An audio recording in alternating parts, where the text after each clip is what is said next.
This is September the 15th, about noontime, in this year, 2008.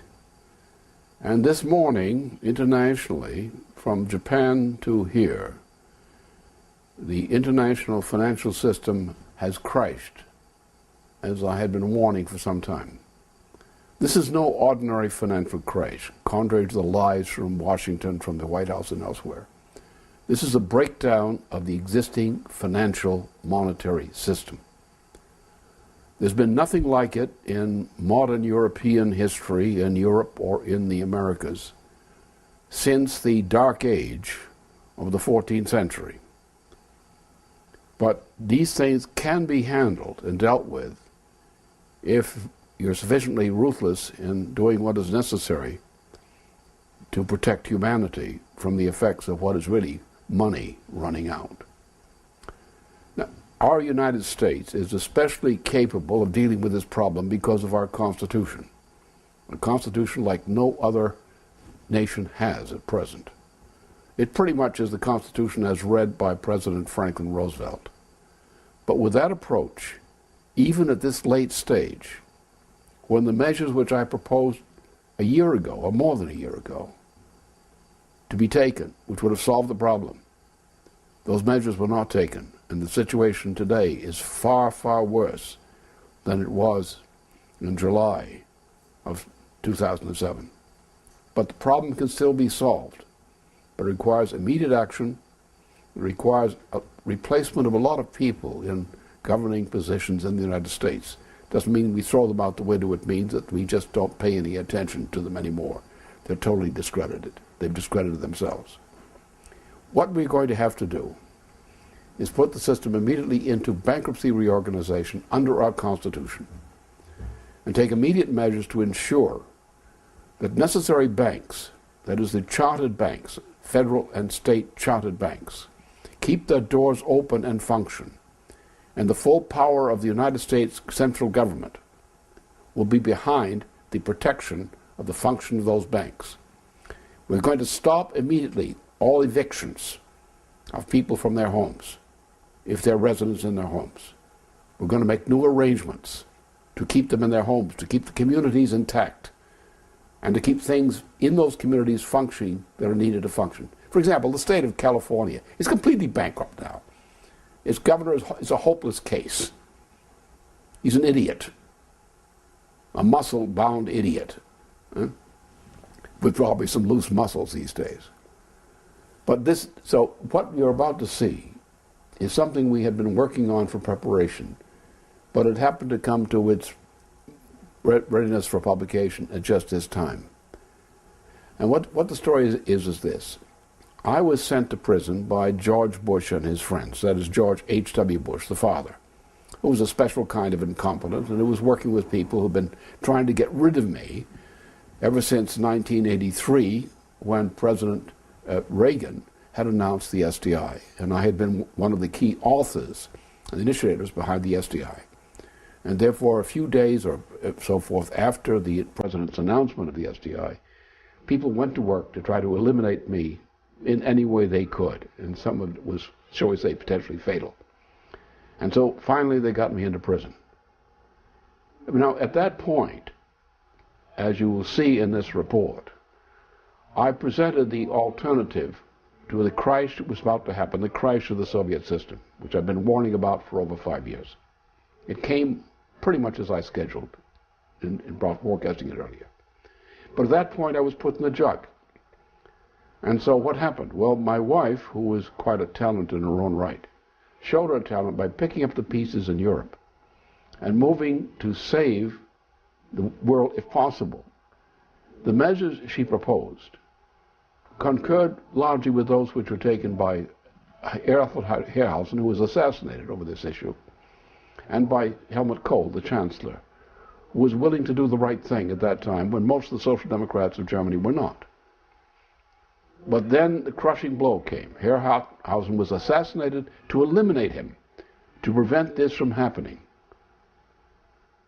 But in that period, my wife and those who were closely associated with her played a key part in opening the doors and setting the precedent for what should have been done there, done then. Now a lot of time has passed, but I think if you see what Helga is saying here, along with others, you get a picture of two things. First, of the situation, of the crisis, a crisis which is a precedent for the crisis we're experiencing right now. And you're experiencing her role as a leading figure in Europe today, still on the ground, still providing the same kind of leadership for today that she was providing, as you will see, in the critical period, back after the wall had come down.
While the wall is the most obvious and vivid demonstration of the failures of the communist system, for all the world to see, we take no satisfaction in it, for it is, as your mayor has said, an offense not only against history, but an offense against humanity, separating families, dividing husbands and wives and brothers and sisters, and dividing a people who wish to be joined together.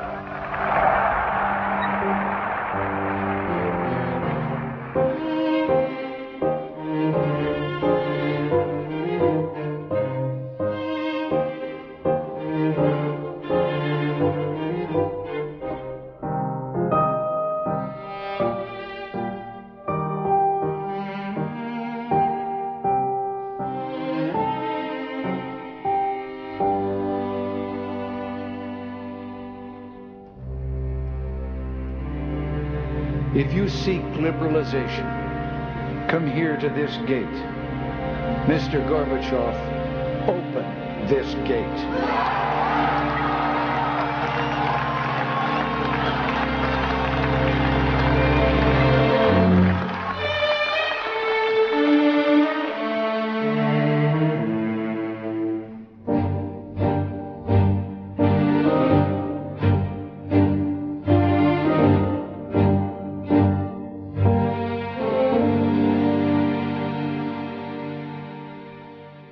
When the United States celebrated Columbus Day on October 12, 1988, the Soviet bloc stretched from the middle of Germany to the Pacific Ocean, armed with one of the greatest war machines the world had ever seen. At the height of the empire, the Soviet Union's nuclear stockpiles were large enough to inflict global nuclear holocaust multiple times over, with a standing army to rival that of NATO in ground warfare. But despite this capability and Soviet claims to a 1,000-year empire, statesman Lyndon LaRouche saw a house of cards. By 1977, LaRouche had begun the development of a proposal which President Ronald Reagan later adopted and named the Strategic Defense Initiative. This program of joint economic cooperation between the USA and Russia was based on man's discovery and integration of previously unknown principles of the subatomic domain. This as the grounds for mutually assured survival. As such, LaRouche's proposal was a scientific crash program for nuclear beam defense technologies, which demanded the reconstruction of the overstretched and collapsing economies of the post-Kennedy United States and the Soviet Comecon. In 1983, the Soviet leadership rejected the offer made by LaRouche and President Reagan, and instead launched a massive offensive nuclear buildup to attain first strike capability. LaRouche warned that if the Soviets rejected the SDI, their system would collapse in about 5 years. It was on that occasion 5 years later that Lyndon LaRouche, a 1988 candidate for President of the United States, spoke from the Kempinski Bristol Hotel in West Berlin. Under the proper conditions, many today will agree that the time has come for early steps toward the reunification of Germany, with the obvious prospect that Berlin might resume its role as the nation's capital. For the United States, as for Germans and Europe generally, the question is, will this reunification process be brought about by assimilating the Federal Republic into the East Bloc's economy, or economic range of influence, or can it be accomplished in a different way? In other words, is a united Germany to come into being as a part of Europe from the Atlantic to the Urals, as President de Gaulle proposed, or as Mr. Gorbachev has desired, a Europe from the Urals to the Atlantic? I see the possibility that the process of unification could occur precisely as de Gaulle proposed. The economy of the Soviet bloc itself is a terrible and worsening failure. In Western European culture, we have demonstrated that the successes of nations of big industries depends upon the technologically progressive independent farmer and what is called here in Germany the Mittelstand. Soviet culture in its present form is not capable of applying this lesson. Despite all attempts at structural reform, and despite any amount of credit supplied by the foolish West, the Soviet bloc economy as a whole has reached the critical point. At its present time, in its present form, it will continue to slide downhill from here on, even if the present worldwide food crisis had not come into being. Let us say that the United States and Western Europe will cooperate to accomplish the successful rebuilding of the economy of Poland. There will be no interference with the political system of government in Poland, but only a kind of Marshall Plan aid to rebuild Poland's industry and agriculture. If Germany agrees to this, let a process aimed at the reunification of Germany's economies begin, and let this process leading toward reunification be the punctum saliens for Western cooperation in assisting the rebuilding of the economy of Poland. No leading figure in the world agreed with LaRouche's forecast, nor had any idea that such developments could occur. But just as LaRouche had forecast, the collapse in Poland struck. Poland was only typical of other Eastern nations under the Warsaw Pact, which were looted for labor, raw materials, and all things necessary for sustaining a national economy. But Poland refused to allow the nation to be destroyed by that Soviet ruling system. The option open to them, and offered to them intentionally, was to go into debt to the Western banks to provide the means to sustain their population. Under the Trilateral Commission's Paul Volcker, the U.S. borrowing rate was increased to over 20%, accomplishing the dual purpose of destroying U.S. small business and agriculture, and also trapping international borrowers in an impossible debt. By 1988, Poland would have had to pay 6 times its annual GDP just to service the IMF.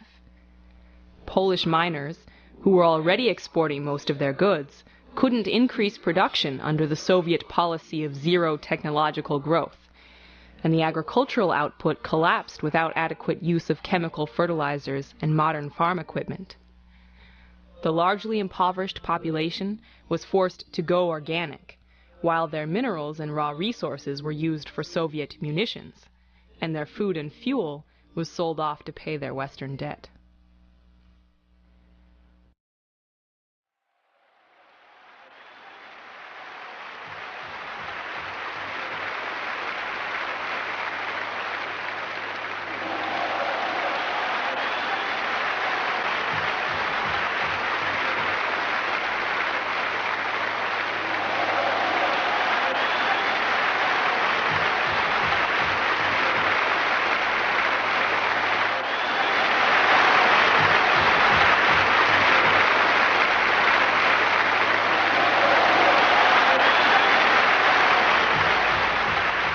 October 6, 1989, Soviet Premier Mikhail Gorbachev arrived in East Germany for the 40th anniversary of the German Democratic Republic, which had by that time lost tens of thousands of its people through gaps opening in the Iron Curtain. What had begun as Monday night candlelit vigils in Leipzig grew to include thousands of demonstrators across East Germany, filling the streets, demanding their freedom and the right to travel west. These demonstrations only grew stronger, and the people were no longer afraid to demand access to those inalienable rights of man that were still enjoyed by the West. Even though the Western system was crumbling under controlled disintegration, and the political leadership had become increasingly corrupt, elements of the West still maintained their constitutional commitment to human liberty. But after years of enduring the Soviet system, the people recognized that they no longer had to accept the conditions of that system, and they desired to be united with the West. In previous times, as with the revolts that took place in Hungary and Poland, the KGB and the military were brought in to round up resistance leaders, who in some cases were never seen again. Now, all eyes were on East Germany, the sole barrier between the West and the East, which was in complete upheaval. Would the Soviet military be brought in again to crush these demonstrations? Would the people end communism from the streets of Germany? Would this be the cause for another Berlin crisis? In the midst of this great uprising, a GDR minister announced that there would be new travel guidelines. The message was immediately misinterpreted and taken to mean that the borders to the West were now open. The border guards opened the wall and stepped down.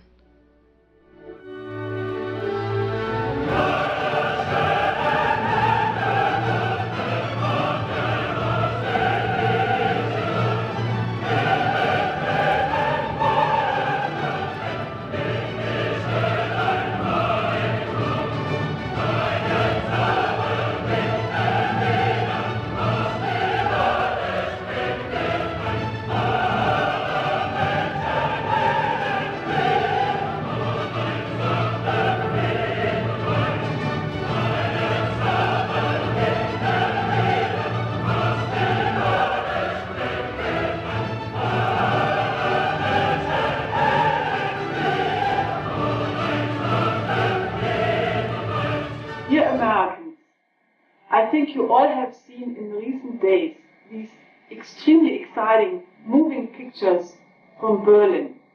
You know that the borders between East and West Germany have been opened.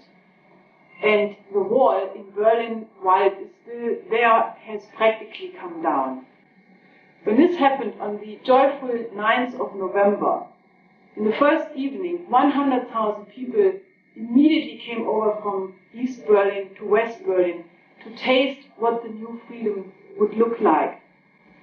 Sunday, 3 million people came, and the stream has not ended since. Well, so also into West Germany, people came, they embraced each other, and you know, the people were so happy, and the West German people, they overcame all normal kind of behavior. They showed a tremendous hospitality. They opened champagne. They gave food. They invited people for dinner. People were climbing the wall from both sides. The Ode to Joy, the symbol of the fight for freedom, was sang on the most important street in Berlin, the Kudamm. And the Symphony of West Berlin played for free the 9th Symphony of Beethoven, and they performed 2 times the Magic Flute. Well, let me tell you, I think this is a genuine, real revolution. It's a revolution of agape, of love, of charity, not a revolution of rage. And as one woman from the DDR said correctly, Schiller, in this situation, proves to be the real revolutionary. And you remember the famous sentence in the Ode to Joy, all men become brethren.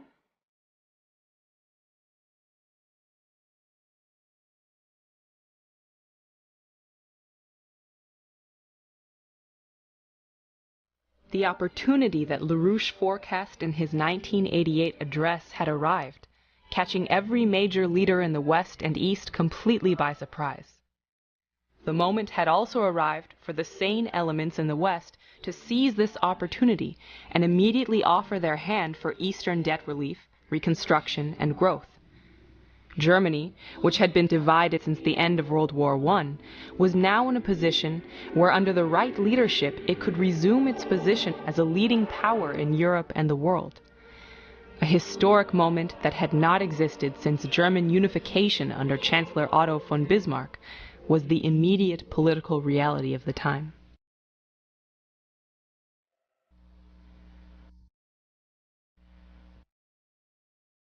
When Bismarck formed modern Germany, he was wise to the imperial attempts to divide and control that nation, which had been successful for hundreds of years. To defend the integrity of the newly united state, Bismarck sought out Abraham Lincoln's top economic advisor, Henry C. Carey, who had aided fundamentally in the defeat of the British Foreign Office's Southern Confederacy and assisted Lincoln in creating the Transcontinental Railroad. The linking of that railroad marked a qualitative upshift in the ability of the United States to defend itself from British-controlled world trade and warfare, which operated through that empire's control of the sea lanes. By developing the nation inland, Lincoln actualized the long-anticipated hope of a continental nation-state.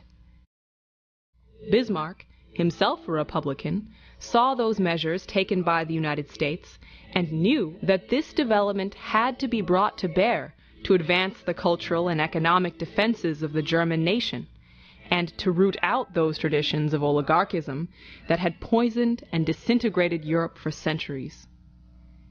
This trans-European rail line, proposed at the same time Count Sergei Witte's Russia was initiating the Trans-Siberian rail line, meant doom for the British Empire. The only figures alive at the time to realize the vision of Lincoln and Bismarck were Lyndon LaRouche and Helga Zepp-LaRouche. With Lyndon LaRouche held as a political prisoner for his collaboration with President Reagan on the Strategic Defense Initiative, the whole of his international organization rested on the shoulders of his wife. What she proposed was an economic science driver program to fundamentally reverse the Cold War dichotomy of the technologically backward and impoverished Soviet states and the rest of Europe. To build the base for these ideas to take hold among the population and leadership of these states, Helga Zepp-LaRouche led the organization into the East. Well, we not only went to the DDR, or rather than the new states, where we literally distributed hundreds of thousands of such pamphlets. I remember that we went to the Leipzig fair, and a lot of executives from top firms said, this is fantastic, this program, but now the state is required. We cannot do it as private firms, but we need the states to agree. And naturally, this did not happen. So, we went further. We had many conferences, I would say hundreds of seminars and conferences, first in the new states of Germany, then in Hungary, in Poland, and later, naturally, along the whole Eurasian land bridge. After years of the communist military buildup, East Germany was an empty industrial husk. Throughout the Soviet states, there was an incredible industrial potential, which the Comecon had suppressed by forbidding so-called Western methods in science and technology from being integrated into the civilian economy. The wealth of raw materials in the East could be easily utilized, but only under conditions of an accelerated program for the large-scale construction of modernized infrastructure. Already at the beginning of January, we had the first pamphlet about our program, which was the so-called productive triangle, Paris, Berlin, Vienna, which was the idea to take this area, which has the size of Japan, and it still has, and had then in particular, the largest concentration of industry in the world. And the whole idea was to beef it up through modern technology, maglev trains, nuclear energy, other modern advanced technologies, and then bring it through so-called development corridors into the east.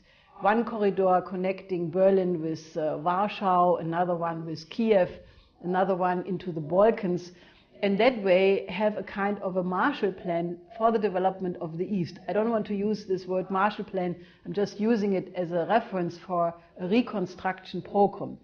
If that would have been done, again, it would have been a completely different world. We would not be at the point of World War III now, but we would have, especially after the Soviet Union collapsed then in '91, and when we extended this program to be one for all of Eurasia, namely the Eurasian land bridge, this could have been the basis for a real peace order for the 21st century.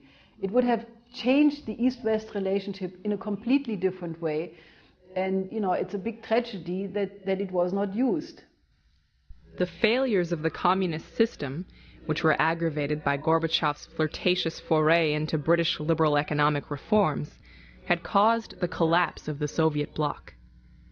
The means to recover from this collapse came from those islands of development that Lyndon and Helga Zepp-LaRouche identified within the Paris, Berlin, and Vienna productive triangle.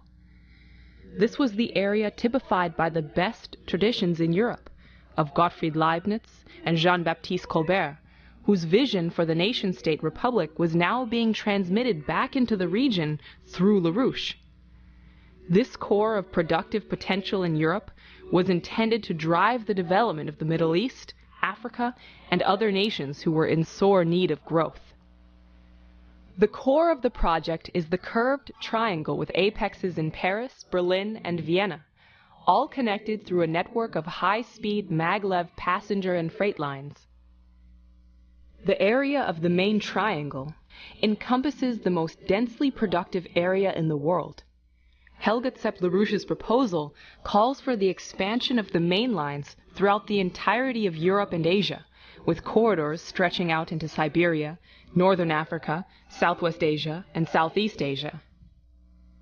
Throughout the triangle, massive canal systems would be built and extended from those already existing. To power this industrial initiative from the mines to the floors of production would require over 130 gigawatts of power, or over 250 new, fourth-generation Jülich-type nuclear reactors, with the immediate replacement of all Chernobyl-type reactors. The purpose of this project was to effect measured changes in the power of the society to exist as a whole. That power resides in the ability, through an uplifting of the culture, to create the foundation from which an ever-increasing number of individuals can contribute to the growing stock of human knowledge.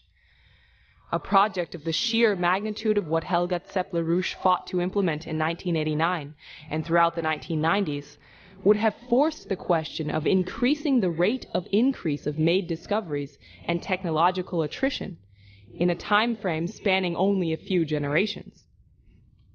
Under the cultural and related political conditions achieved through these developments, there could be no limits to the progress man could achieve.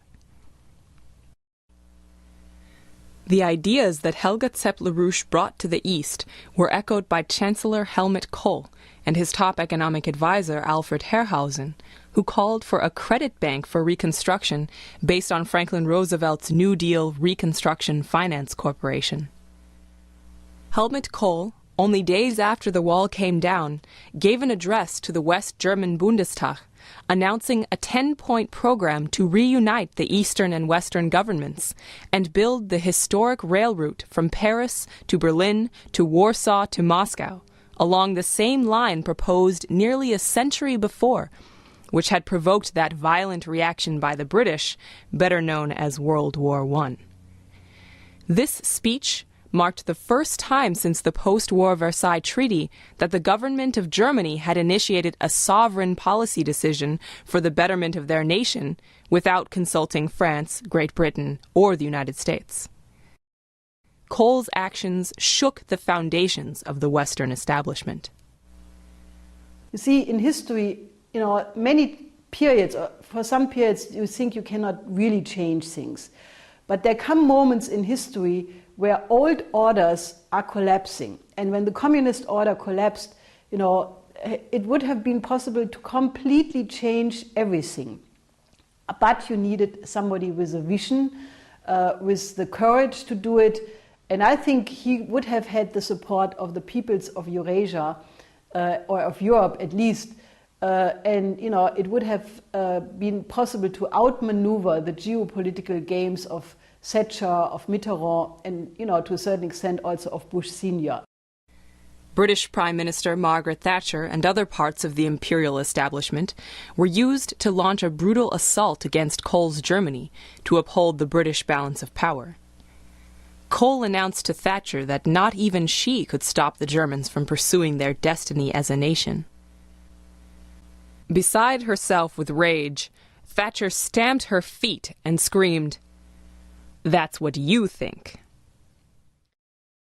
The opposition was absolutely massive, from Margaret Thatcher, who really pursued the old geopolitical policy of the Versailles Treaty against Germany. I mean, first she launched this absolutely ridiculous campaign that a unified Germany would be a Fourth Reich. She tried to block the unification, and when she saw that was not possible, she tried to delay it. You had Mitterrand, who, according to Attali, his advisor, who wrote a biography about Mitterrand, threatened Germany with war if they would go for unification and stick to the D-Mark. Kohl himself, at one occasion, said that this question of giving up the D-Mark was a question of war and peace. This threat of a new Republican revolution was most real to the British establishment in the figure of Alfred Herrhausen, the head of one of the most powerful banks in the world, Deutsche Bank. Herrhausen's position was unique in that he was brought into the government as a leading figure in banking and finance, and he publicly and repeatedly opposed the policies of the International Monetary Fund and World Bank. Some may say that his fate was sealed after a September meeting of the IMF, when he announced to the Western bankers that if they were truly interested in securing freedom for the Communist East, they would relieve the monstrous debt, beginning with Poland. Because of his position, Herrhausen had the opportunity to lead both the government and the financial institutions down a path similar to that which Helga and Lyndon LaRouche had outlined in their widespread proposals. Under the influence of Herrhausen, Germany was confronted with the very real and immediate prospect of becoming a truly sovereign nation. It was the same opportunity that the United States was given under the late President John Kennedy. Only 2 days after Kohl outlined his 10-point program to the Bundestag, Herrhausen's armored car was struck by a highly sophisticated roadside bomb. The layers of the German political leadership buckled in fear and encouraged Kohl to be practical and submit to the demands of the British, who were intent on stopping reunification. Kohl was faced with assassination, and behind closed doors, the British Foreign Office's French asset, François Mitterrand, threatened to take Germany to war. Mitterrand demanded that Kohl accept the terms of the European Monetary Union, which was the first step in a decade-long process to end the national sovereignty of each European Union member state. On December 8, 1989, Kohl was subjected to a tribunal-like interrogation before the European Council, where he submitted to the pressure coming from Britain and members of his own government who had already capitulated. At that meeting, he agreed to Mitterrand's timetable for monetary union, even though he knew that renouncing the Deutschmark meant the betrayal of everything that had gone into the fall of the wall, and everything that Germany could have become in reshaping Europe and the world.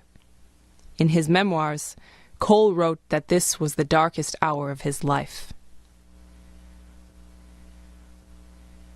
The terms of the monetary union included a rare relic of Roosevelt's Bretton Woods fixed exchange rate system, the European rate mechanism. As soon as the British joined the monetary union, they sabotaged the European rate mechanism using their lackey, George Soros, whose currency speculation crashed both the Italian lira and British pound in the same week. This ushered in the next phase of an imperial Europe under a supranational central bank, the Maastricht Treaty. This meant that the West would not offer its hand to the eastern states and to Russia. Instead, the liberal reforms started under Gorbachev were intensified. Harvard's Jeffrey Sachs implemented IMF shock therapy, and George Soros looted Russia's most valuable assets after destroying the living standards in post-Soviet Russia. 1989 did not represent a change away from the looting policies of the Western bankers and Soviet system. Instead, the fundamental failures of those systems were compounded. Russia was looted for its raw materials. The economy was transformed to accommodate smuggling and the drug trade, and the once powerful Russia was degraded to the standard of a third world nation. Germany, reunited, was locked into Maastricht slavery as the Deutschmark was used to prop up financial bubbles in other European states, and Germany was targeted culturally to ensure that their national impulse did not reemerge as it had in 1989. Outgrowths of the British Foreign Office lit up crises and wars throughout the East, along the routes that Helga LaRouche had identified as development corridors within the productive triangle and the Greater Eurasian Land Bridge. And the United States, with Lyndon LaRouche in prison, betrayed both Germany and its own Republican tradition, with President George H.W. Bush joining Margaret Thatcher to forge a new world order, now collapsing under what is today called globalization. Already in the period immediately following the fall of the wall, I made many speeches in which I said that if the mistake would be made to impose on the bankrupt communist economic system the equally bankrupt free market system, then maybe you could postpone the collapse for a couple of years by looting Russia, by looting the other East European countries, which they did through the so-called reform policy, but that it eventually would come to a much bigger collapse, much bigger than the collapse of the communist system. And we are exactly at that point. And, you know, one should learn the lesson of the mischance of 1989, when a tremendous historical moment was, missed. And I think maybe this collapse of a new system, of the free market model, is the last chance we have to really put the world in an order which is in cohesion with the dignity of man, and with a world which in which every nation can live on this planet in human dignity. I say to you now that if you have never found something so dear and so precious to you that you will die for it, then you aren't fit to live.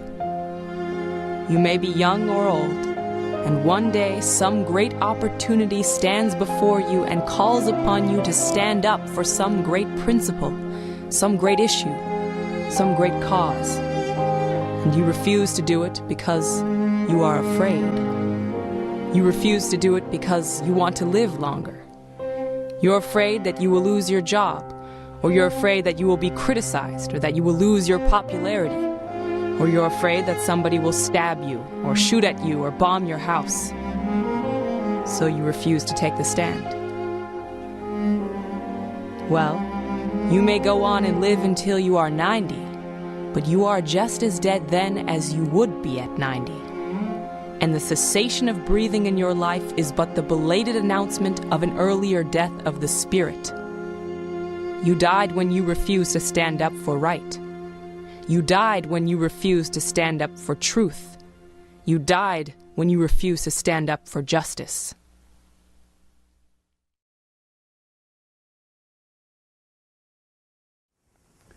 What you have just seen is a true life classical tragedy. the tragedy of 1989. We're now at the point of a new tragedy, a new phase of the old one, but a new tragedy. The first tragedy was caused by George H.W. Bush, then president, who, had he acted responsibly and morally, would have overruled Britain's Margaret Thatcher, and the conditions imposed upon Germany and Eastern Europe would not have been imposed. And instead, what I had proposed would have gone forward. Maybe not exactly as I had proposed it, but in that same direction, according to the same principles. Now we've come to a new crisis.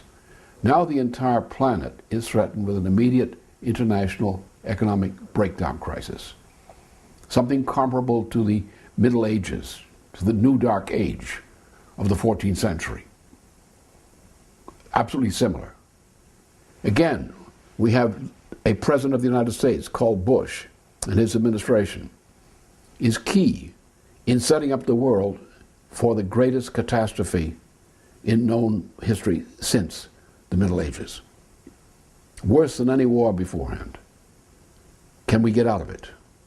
Let's examine what was done in 1989, the effort to carry forward what I had proposed, largely done at the initiative of my wife, with whom I was in touch during this period. Helga was an unusual person, surrounded by a number of people in Germany who were highly talented. But she was the spark plug. She had that special quality which I recognized her in her years before, a quality of a spark of genius, of a special type. She took the helm on the breakup in Poland, the Comecon, and the later Soviet Union breakup. And she provided an opportunity by her initiative. Many other people acted independently of her or in reaction to what she was doing. And we had the opportunity of coming out of this thing exactly as I had hoped when I gave that address in Berlin on October 12th, 1988. It was lost then, but it was a great success on her part, and the attempts of some others, such as Helmut Kohl, as indicated earlier. Now we've come to a condition where we can lose everything. We can lose civilization, not just a depression, but what's called a general breakdown crisis, something that has never happened in modern European civilization. Something has never happened since the Great Breakdown Crisis, the Middle Age, New Dark Age crisis of the 14th century.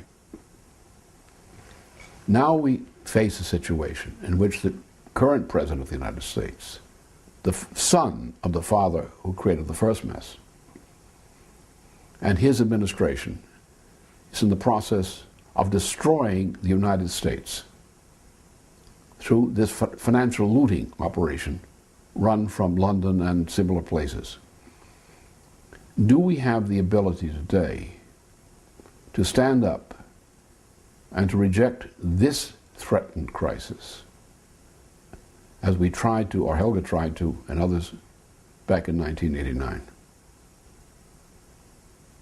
That's the question you have to ask yourself.